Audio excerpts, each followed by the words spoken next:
Et là, je me rends compte que les questions sont les mêmes et que les réponses sont les mêmes. À 50 ans d'intervalle. Oui, ça commence à changer, on commence à avoir de plus en plus de femmes dans le cinéma. Bonjour, je suis Loïc Prigent, vous écoutez Louis Vuitton Extended, le podcast. Aujourd'hui, je vous invite à découvrir ma conversation avec Noémie Merlan, actrice césarisée et réalisatrice audacieuse, qui ne cesse de surprendre son public, voguant librement d'un genre à un autre.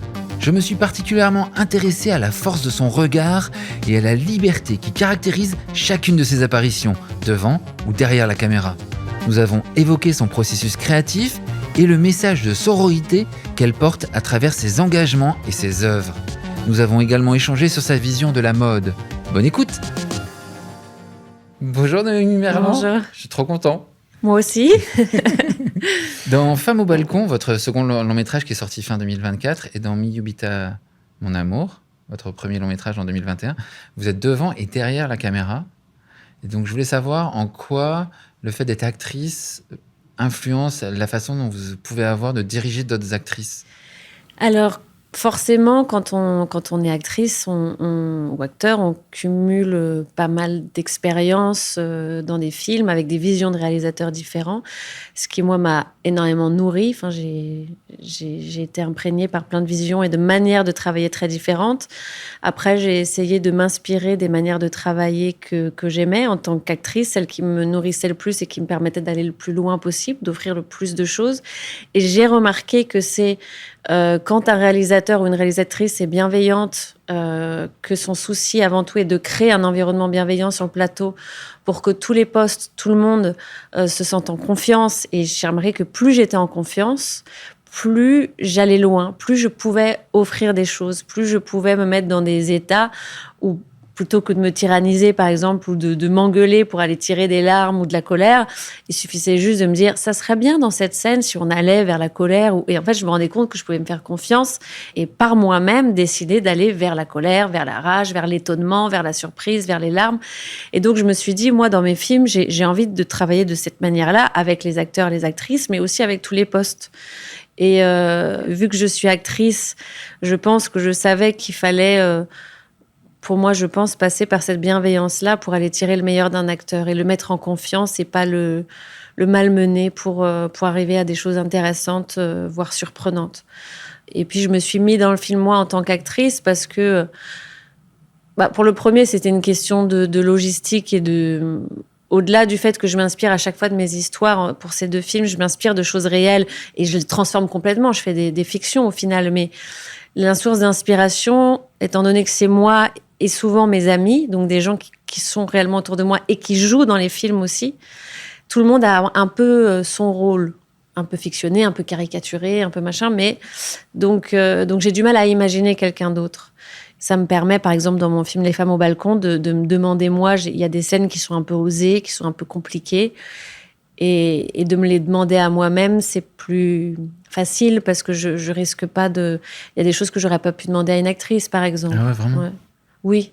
Ah oui. Et que vous auriez pas aimé que quelqu'un vous demande, peut-être aussi ? Peut-être, oui, peut-être.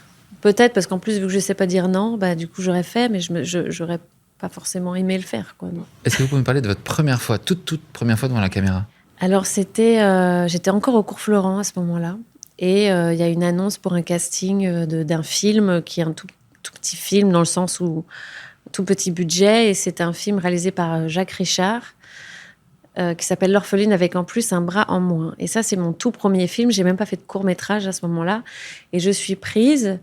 Et évidemment, je saute de joie. Et ma première scène, c'est une scène dans une baignoire, habillée, avec Melville Poupeau. Plutôt sympa. J'avais du mal à réaliser que ça y est, je commençais à être actrice, même si c'était un tout premier travail. Je me sentais ultra chanceuse d'être là, d'être face à cet immense acteur, Melville Poupeau, et de devoir lui donner la réplique. J'étais très intimidée, quoi. Pas tant par la situation de la baignoire, mais parce que c'était un acteur que j'admire. Et vous vous êtes dit, c'est pour moi. Oui, ça, je me le suis dit quand on a terminé le tournage, parce qu'on peut très bien se dire, c'est pour moi, quand c'est la première journée de tournage. Mais en fait, là, c'était le premier rôle, donc ça a duré quand même assez longtemps. Et en fait, sur la durée, il y a un endroit où on peut se rendre compte que c'est pas pour nous, que c'est trop, que ça demande forcément beaucoup de pression. Donc, je sais que quand je me suis dit je vais faire ça, je me suis dit c'est la plus belle histoire d'amour de ma vie, le cinéma, mais ça demande beaucoup de force, d'énergie, quoi. Et j'ai la chance de continuer à pouvoir faire ce métier et en vivre. Trop bien. À quel moment vous est venue l'envie de raconter vos propres histoires ? Quasiment en même temps, en fait. Que ce premier jour de tournage ? Quasiment en même temps, ouais. Ah ouais. En fait, à ce moment-là, donc je suis au cours Florent, je fais quand même ce film à côté.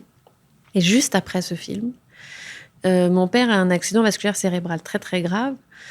Et à partir du moment où je vais le voir chaque jour à l'hôpital, je vois tout ce que je vis, je l'imagine en film. Ah ouais. Ça vous rassure, c'est ça, Je pense que ça me permet filtre. de... En fait, je vois tout ce qui se passe de manière positive, dans le sens où j'essaye de donner du sens à tout ce qui se passe. Et donner ce sens-là, ça passe par l'idée de le mettre en film et de le mettre en scène. Donc, j'écrivais toutes les scènes qui me semblaient très, très puissantes et intéressantes à l'hôpital ou avec ma mère à la maison. Et je prenais des notes et je disais, ça ferait une super scène. Et je voulais en faire un film de cette histoire. Bon, je ne l'ai toujours pas faite, je pense, parce que c'est trop proche de moi, mais j'écrivais tout ça et j'avais envie de le partager. Et donc, je me suis dit, à ce moment-là, je veux réaliser aussi. Dans Les femmes au balcon, vous mélangez la comédie, le gore, le fantastique, et le thème de la sororité, forcément, est abordé.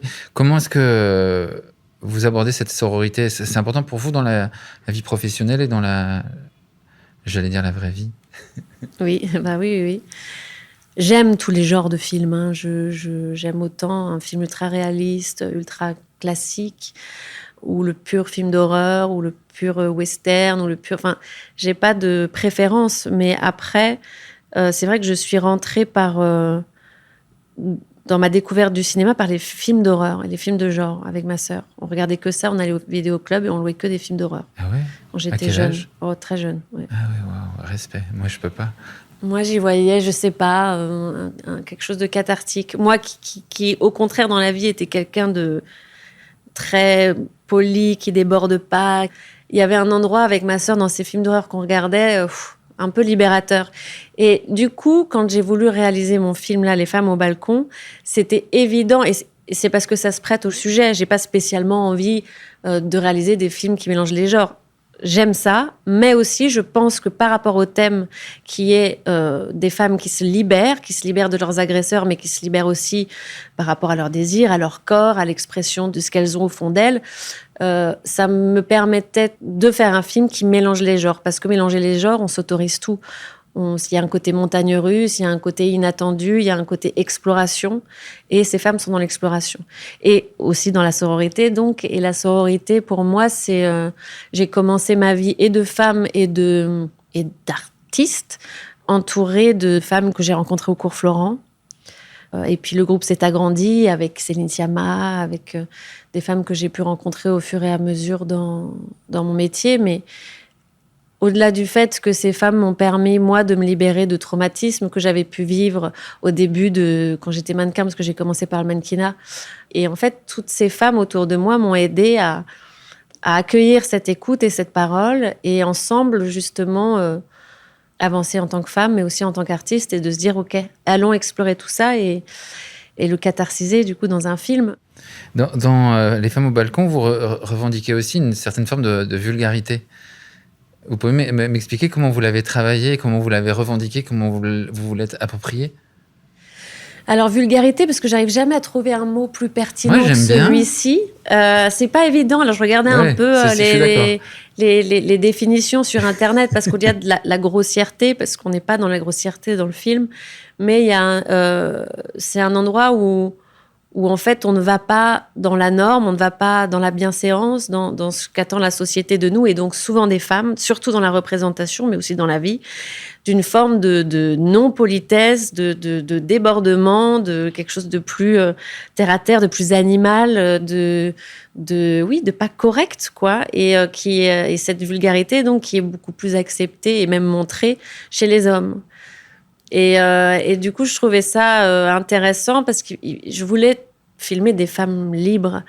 Et je voulais aussi filmer des corps de femmes, de la nudité, pas parce que je voulais absolument filmer la nudité, mais parce que pour moi, les corps racontent énormément de choses. L'intérêt, c'était de montrer que le problème n'est pas le corps de la femme, si elle doit le cacher, pas le cacher, mais c'est le regard qu'on porte sur ce corps qui est problématique. Et donc, de passer par cette vulgarité, c'est-à-dire par ce côté beaucoup plus pas lisse, pas poli, pas sexuel, pas élégant, pas bien positionné.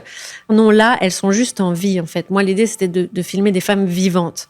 Et donc, pour ça, j'ai dit, la lumière, on s'en fout.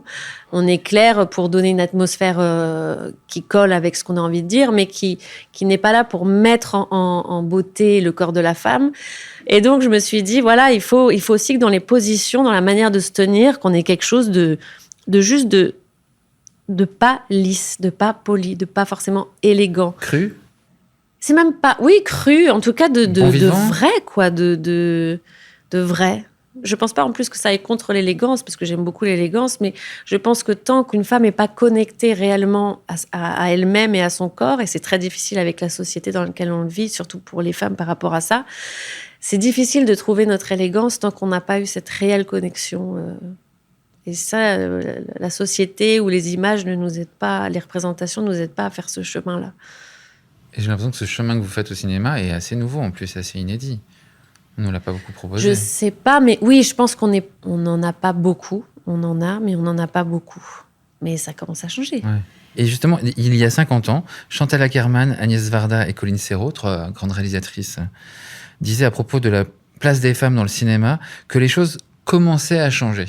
J'ai vu ces interviews il n'y a pas longtemps sur Lina et j'en ai même pleuré pour tout vous dire. De rage ? En fait, je venais de terminer, j'étais à la fin de la promotion de mon film, donc Les femmes au balcon. Et donc j'avais fait beaucoup d'interviews et tout. Et puis un jour, on me montre des interviews sur Lina de toutes ces réalisatrices. Et là, je me rends compte que les questions sont les mêmes et que les réponses sont les mêmes. À 50 ans d'intervalle. À 50 ans d'intervalle. Oui, ça commence à changer. On commence à avoir de plus en plus de femmes dans le cinéma. On commence à ouvrir un petit peu les esprits. On commence à... Et en fait, c'est les mêmes. Et par exemple, pour les chefs de poste, oui, vous avez mis des chefs de poste femmes dans vos films. Ça montre que ça existe, qu'il y en a de plus en plus. Oui, on est au tout début, ça commence à changer. Et j'avais dit exactement la même chose. J'ai entendu une de vos... Vous aviez dit... Les femmes ne font pas peur, c'est pour ça qu'on en est là. Bah oui. Oui, c'est un peu... Les femmes font pas peur, et puis les sanctions, il n'y en a pas vraiment. Enfin, il y en a quand même... En fait, parfois, je me suis dit, mais en fait, c'est pas le problème de pas nous croire. Je pense que souvent, on nous croit, mais qu'on s'en fout. Je dis ça par rapport à la première fois que j'ai eu une expérience...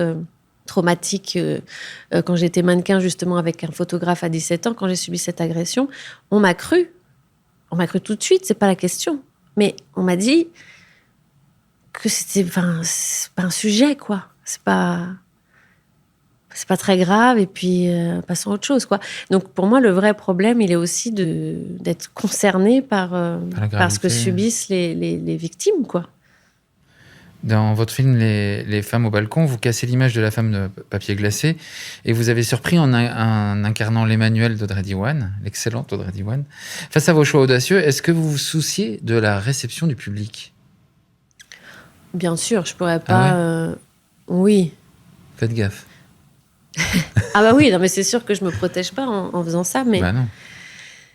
Mais forcément, enfin, je mentirais en disant je m'en fous. Non, j'ai toujours été quelqu'un qui aime pas déplaire. Enfin, je pense qu'il y a peu de personnes qui aiment déplaire, mais bon, quand je fais quelque chose, comme je disais tout à l'heure, j'essaie de donner du sens, donc j'essaie de créer de la connexion. Donc, si je vois que ça a servi à rien, c'est un peu... Donc, ça n'a pas été entendu ou compris, c'est sûr que ça fait pas plaisir, quoi. Donc, ça m'intéresse même de savoir... c'est pas que je vais faire des choix en fonction de ce qu'attend le public, au contraire. Mais ça m'intéresse aussi de savoir ce qui les intéresse, quoi, tout simplement. ne serait-ce que pour essayer d'aller à l'encontre ou pour au contraire aller creuser par rapport à ce qui intéresse aujourd'hui dans nos sociétés, quoi. C'est quoi le choix le plus audacieux que vous ayez jamais fait, vous pensez? Peut-être Les femmes au balcon, quand même. De le jouer ou de le réaliser? De le réaliser. De l'écrire Enfin, de même, le jouer d'y aussi, penser. du coup. Ouais, de le jouer, d'y penser, de le... Oui, je pense que c'est peut-être le plus gros risque que j'ai pris, oui. Après, c'est vrai que j'en ai pris plusieurs. Emmanuel, c'est une forme de risque aussi assez grand parce qu'on s'attaque à une icône, à un mythe. Comment est-ce que vous avez rencontré Nicolas Ghesquière? Et ben, c'était pour Portrait de la jeune fille en feu. Et moi, j'adorais ce que Nicolas faisait, mais on se connaissait pas. Enfin, moi, je le connaissais pas encore. Et donc, j'ai demandé à mon agent s'il pouvait lui demander s'il acceptait de m'habiller pour cette période de la sortie de Portrait de la jeune fille en feu à Cannes. Et donc, tout de suite, on m'a dit oui, il serait ravi. Et en fait, il y a plein de choses à dire par rapport à cette collaboration. Il y a non seulement la collaboration avec quelqu'un qu'on voit comme un artiste où vraiment je me sentais... C'est très étrange parce que ça reste un métier très différent et pourtant, moi, je me sentais ultra connectée dans ses créations et dans même sa manière, en tout cas que je m'imaginais qu'il a de concevoir sa création, qui est d'expérimenter toujours, de se renouveler, de se réinventer, de prendre des risques. Cette idée aussi de jeu, il y a un côté très jeu, il y a un côté couleur, il y a un côté renouveau, il y a un côté voyage dans les temps, dans les genres. Et au-delà de ça, quand on travaille avec Nicolas et ses équipes, en tant qu'actrice ou en tant qu'actrice réalisatrice, il y a vraiment un échange sur l'art, sur nos manières justement d'envisager l'art. Et faut pas le nier, c'est un endroit où, en fait, on peut vite être dépassé par tout l'aspect, en tant qu'actrice, image, toute la presse, toutes les photos, qui fait vraiment partie du métier, mais qui est quand même une partie importante aussi du métier, qui prend beaucoup de temps. Et en fait, quand on travaille avec des gens qui ont vraiment un sens de notre métier, de la création, d'essayer de raconter quelque chose qui soit proche aussi de nous, qui soit en adéquation avec qui on est, avec le film qu'on va présenter, avec les émotions qu'on a à ce moment-là et qu'on a envie de partager, tout en essayant aussi de faire connexion avec les œuvres et les créations de Nicolas. Donc c'est une chance énorme pour un artiste de pouvoir vraiment choisir, quoi. Ça, je comprends. Qu'est-ce que vous avez ressenti à votre premier défilé 8 ans par Nicolas Ghesquière? Voilà. C'est lequel le premier? Alors c'est Fall Winter 2020 dans le Louvre. Et moi je me souviens, j'arrive, je suis un peu fébrile et puis. Donc, vous vous asseyez, c'est dans le noir en plus, je crois. Et donc dans le noir, on voit rien. Et pour moi, c'est comme si d'un coup, je sais pas, j'allais vivre une expérience complètement inattendue, parce que de commencer complètement dans le noir, c'est... Et là, d'un coup, musique extraordinaire. Extraordinaire. Un opéra, avec ce mur qui s'ouvre, et on avait plein de... comme des petites fenêtres ou plein de petits balcons, avec... peut-être là que mon idée est... Avec plein de personnages, enfin, c'était des réelles personnes, mais en costume d'époque. Donc, on est au Louvre, on est avec une musique opéra et des femmes, des hommes en costume d'époque. Tout est orchestré presque comme un film, quoi. Il y a un endroit où il y a comme s'il y avait des temps, des silences, de la poésie, de la puissance, du conflit. C'était... on était face à un show qui était un vrai show, quoi, dans le sens... presque magique du terme, quoi. Et dans cette collection, moi, j'ai été complètement happée par la manière dont il a complètement, mélangé, créé une vraie connexion entre l'art et la mode, quoi. Vous êtes sentie comment après? J'étais émue, en fait. Très, très émue. Moi, j'appelle ça un blockbuster d'auteur, ce défilé-là. Un blockbuster d'auteur. De mode. Ouais, de mode, de musique, de plein de choses. Ouais. Donc, vous avez des points communs créatifs? Bon, il va peut-être dire que non, mais moi, je trouve. En tout cas, j'aime me le raconter. Question de transmission. Quels sont les messages que vous aimeriez transmettre aux femmes de demain et aux hommes de demain ? Parlons-nous. Parlons. Pour moi, le dialogue, c'est une des choses les plus importantes. C'est de prendre le temps de s'écouter et de dialoguer. Même si on n'est pas d'accord. Malheureusement, je pense, même si on n'est pas d'accord. Peut-être à un moment donné, il faut passer à autre chose quand on voit que ça sert à rien. Mais en tout cas, pour démarrer, je pense que le dialogue, souvent, c'est la meilleure. Après, il y en a aussi qu'il faut apprendre à écouter aussi. Apprendre à écouter, c'est très important. Et je pense qu'on est dans une société où les femmes ou les personnes qui sont... les populations qui sont opprimées, souvent, ne sont pas réellement écoutées. Et il n'y a jamais eu ce temps vraiment d'écoute. Et tant qu'il n'y aura pas ce réel espace-là de donner, ça va être difficile, quoi. Donc, moi, je place mon espoir dans ces espaces qui sont vraiment consacrés aux personnes opprimées, aux victimes, aux femmes. Enfin, je ne saurais pas comment dire, mais voilà, de considérer vraiment. Considérer. Parlons-nous, donnons-nous la parole et écoutons-nous. Voilà. Ouais, je suis plutôt d'accord. C'est qui les figures qui vous ont inspiré ce message ? Delphine Seyrig, elle est incroyable. Delphine Seyrig. Après, j'ai des femmes dans ma vie extraordinaires. Donc, au-delà de ma mère et... Ma mère, je pense que c'est... Enfin, j'ai une famille qui m'inspire énormément, donc je pense que je tiens beaucoup de messages d'eux, mais ça va être aussi Céline Sciamma, Adèle Haenel. Des femmes. Et mon père aussi. Mon père... Mais oui, non, c'est vrai que dans les modèles que j'ai eus, ça, en tout cas dans cette idée d'explorer, de prendre l'espace justement de discussion et de pouvoir s'exprimer en tant que femme, c'est sûr que c'est beaucoup des femmes qui m'ont ouvert à ça. Même si j'ai eu un père, et je le dis souvent, qui est le premier presque à m'avoir ouvert la voie, c'est-à-dire à m'avoir fait prendre conscience que la vie, la société, l'école n'allait pas dicter, décider pour moi avant même que j'ai pris le temps de réfléchir. Et il m'a dit, prends le temps à 17 ans, pas forcément de faire des études, pas forcément de te lancer comme ça dans ce truc de réussite, donc je fais des écoles de commerce, de machin. Non, avant ça, prends le temps de vivre, de voyager, de faire les choses que t'aimes les métiers un peu de création, donc fais des cours Florent, apprends à te connaître et à te tester, quoi, à te connecter à toi avant de choisir ce que tu veux faire. Donc, c'est mon père qui a été la première personne à avoir cet élan positif d'épanouissement, quoi, par rapport au travail, enfin, au monde adulte, quoi. Donc, oui, j'ai beaucoup de chance. Trop bien. Merci beaucoup.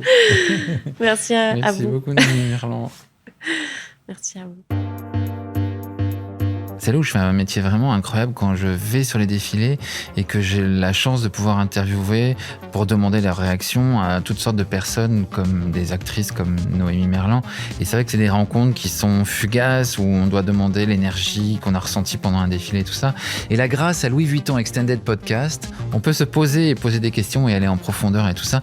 Et c'est vrai que j'étais très curieux de savoir comment elle trouve l'énergie de l'écriture très particulière de ses films, comment elle trouve l'énergie de l'audace de ses rôles et tout ça. Et c'est clair qu'elle a une vision qui est, je trouve, extrêmement inspirante et qui correspond exactement à ce Extended, qui est le titre de ce podcast et qui, j'espère, vous a permis, comme à moi, de regarder de façon un peu plus panoramique. Merci d'avoir écouté cet épisode du podcast Louis Vuitton Extended. On se retrouve bientôt pour de nouvelles histoires en compagnie de personnalités visionnaires. Vous pouvez retrouver tous les épisodes sur vos plateformes d'écoute préférées comme Spotify, Deezer ou Apple Podcast. Pensez à vous abonner au podcast pour recevoir les notifications. Rendez-vous le mois prochain pour un nouvel épisode.